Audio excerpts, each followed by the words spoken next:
Welcome everybody. We got another night of all kinds of fun going on for you, including a bunch of giveaways and stuff. But I think before we're actually doing a live auction tonight. Very excited for that. But we'll talk about what we're giving away. But first, we should go around and say hi. Indeed. Introduce all the people. And we're also going to bang out a challenge as we do it. If you could, on top of introducing yourself, also say your favorite Pokemon. Oh, Pokemon type? If you want to say your favorite Pokemon too, go for it. But listen, I'm not your dad.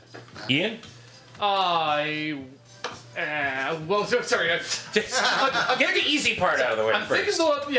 I'm thinking about the last part. I know the first bit. Hi, my name is Ian Horner.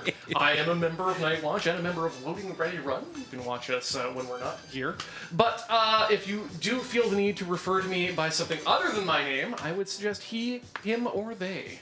My favorite Pokemon type is corporeal. Cool. That's a good one. Yeah, I like that. It feels like there's no disadvantage to corporeal Pokemon. No. I mean, we call it normal in the game, but Look, you want gas type? That's a different story. Oh, I don't think that. Well, and ghosts. Yeah. There are a couple of liquid types, and then plasma, I think, is making its way into the game too. Yeah. You ever put your hand in a plasma stream? That's a Star Trek reference. Good. It's not your hand anymore. It's just plasma. Hey, there's another person in between Andrew and I. Yeah. Oh, hi. What is going on? Name, pronouns, and favorite Pokemon type. Or Pokemon. You can do either. So, names, pronouns, Pokemon Okay, type. my name is Matt. My pronouns are he, him. Indeed. My favorite Pokemon type Or Pokemon, whichever. is any one of the original 150 Pokemon. Because I am a Pokemon racist. Wait, hang on. Does that mean that different generations of Pokemon are different races? Is that what you're saying?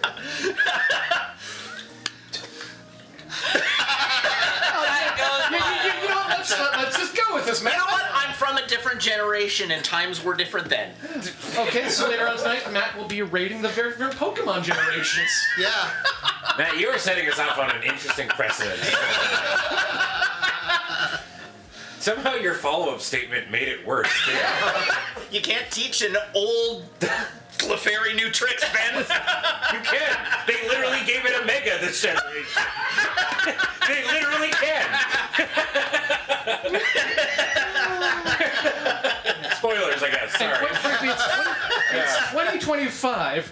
The only race that you're able to discount is F1. Oh, you're about to have a whole bunch of Tumblr lesbians real mad at you. Join me on Formula E. Yeah. Right, we're still trying to get through. Don't worry. Andrew, the bar's been set so low. You can't, just don't trip. Hi, my name's Andrew Ferguson. I use he, they pronouns. I am one of your entertainers here on Night Watch, and my favorite Pokemon type, probably to the surprise of no one, is Fairy. What's up, friends? Hi, I'm Jordan, the good one. We can say that now. Yeah. I use she, her pronouns. I will respond to they if those request. My favorite Pokemon is Gloom because that one episode where the Gloom was crying because no one would want to talk to it because it smelled too bad was a core part of my personality now. I mean, I literally walked into the office and you were spraying yourself. You're like, I can't be stinky around you, Ben. With a perfume that I bought in Sorrento, Italy. Yeah. I smell real good right now. It's true. But yeah, Gloom is my favorite Pokemon by and large. Does that mean that you're like a grass or a poison type? I am a poison or a psychic type. Ooh, okay. I like those edgelord types. Yeah. We should try and get Matt to identify your perfume, the ingredients of your perfume by Nice and alone. It will be extremely easy. You know what? We'll get that done. Yeah, all My right. brain, who's the man who's just across the aisle from me. Hi, I'm local burden to Ian's brain, Ben Ulmer. Yeah. And I'm a steel type girly. I like my big burly steely friends. Yeah. Not sure if feature or bug, but we were like still partially Wang Dong for a moment. We were like split. Yeah. That was good. Yeah. I like that. Heading on over, it looks like we got Max on the Kevin Cam. Hi, my name is Max. I'm the designated organized person for the shift. My pronouns are they, them. My favorite Pokemon is Sharpedo because it is a shark that is also a torpedo. And my favorite Pokemon type is Shark. Great. They're adding more of those these days. Your brand is strong. I mean, Brux is just kind of sharkish, but like not as shark as Sharpedo. More sharks, please. Yeah. Hey, back in comms. Who we got hanging out? Hi, my name is Julie. I'm on blog. My pronouns are she, her. My favorite Pokemon type is Pedersen, because the Canucks have just made it a 5-5 tie game in Florida. Let's go, Petey! Hi, I'm Az. I use they, them pronouns, and I am here covering for Kel. Okay, Pokemon. My favorite types are Fairy, Dark, and Ghost, surprising nobody. Thank you, Az. I wasn't gonna turn it off before I handed it to you. Good mic discipline, ass. Yeah, that is good mic discipline. Hello, I am PJ. I'm the comms director. He, him pronouns. Favorite Pokemon type is Fire. I had it to pick in the only Pokemon game I played start to finish. Love it. More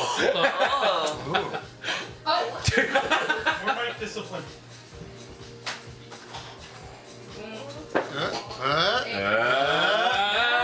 Hello, I'm Colin, they, them, ghost type supremacy. Ooh. Thank you, Colin. Thank you very much, Colin. It's good to hear from you. I like your hat. How about in engineering? Hey, I am Corey.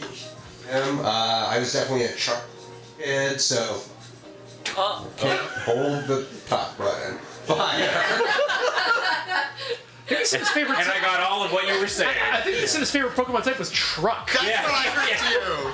That's how you get Mew. You I haven't talked about this. I would like to talk about this after, but let's finish going through. Hi, my name is Kai. I use Ian pronouns. My favorite Pokemon is Anton because that's how we do Psyduck in Germany. Oh. And I'm Jen, she, her pronouns, and my favourite Pokemon type isn't. Oh. Interesting. Confirmed hater, Jen. Digimon represent. I always knew Jen liked Power World. I think there is literally no higher than making a joke and watching Jen specifically laugh at it. Yeah, that's all I care about. Oh, I did it again! 2 for 2. Yes, okay, so literally this morning, Yeah. I was thinking about this conversation that I had with Adam the other day, and I'm glad you brought it up. I don't know if anybody knows the genesis of where the Mew being under the truck thing comes from. Huh. Because it was never in like a Nintendo Power or anything like that. Because it wasn't real. Yeah, and like the internet wasn't really like this like hyper accessible thing. Yeah. So I don't know how that spread because we didn't go to the same school, but we obviously very much all heard about it, right? I have not heard about this. I mean, I wonder if there's... Wait, you didn't know about this? No. Wow, okay, so for those of you who don't know, way back in the day when Pokemon Red first came out, there was a myth, it was like a playground rumor, that there was a truck where the SSN hung out. On a little island. On a little island, and if you use strength on it, which you couldn't get at the time that you're over by the SSN, you push it and there'd be a Mew underneath. And that was the only way that you could get a Mew. Oh. And was that true? No. It was not. It was completely untrue. But it was interestingly, it was during this time where stuff like that did sometimes happen. You know, like I'm sure a lot of people have heard of like Missing No from back then, which was like if you did a couple of things in a certain order, you would get this game-breaking bug Pokemon that would duplicate the 9th item in your inventory. Yes. Right? And people found out how to like replicate it. And so it was this thing, and what happens when you in that point in the game, when you leave the SSN, because you have to go through it to get cuts so you can progress the game. If you leave the SSN, the ship goes away and you can never come back. Right. So you never actually have the ability to get to that truck at that point in the game. but people found out that if you got cut and then went and died to another trainer on there, it would send you back to the Pokemon Center, and the SSN would still be there, and you could return later. And so it had all the fixins, but it wasn't real. But everybody knew about this myth. Yeah, it was in the era of like GeoCities on the internet. So like I definitely got it from like an early game FAQ or a GeoCities because are you telling me people would do that? Just go on the internet and tell lies? Yeah. But they did. Yeah. And that was the thing. And as Ben mentions, like Missing No was real. And it turned out years later they found a glitch that you could do to actually get Mew to spawn in the game. It's genuinely impressive. And you can get Mew in your party and play with a Mew in Pokemon Red and Blue. Cadmos just posted a photo of the little truck that's beside the SSN. It has no purpose in the game. It's just there. It's just an asset that's sitting there. Yeah.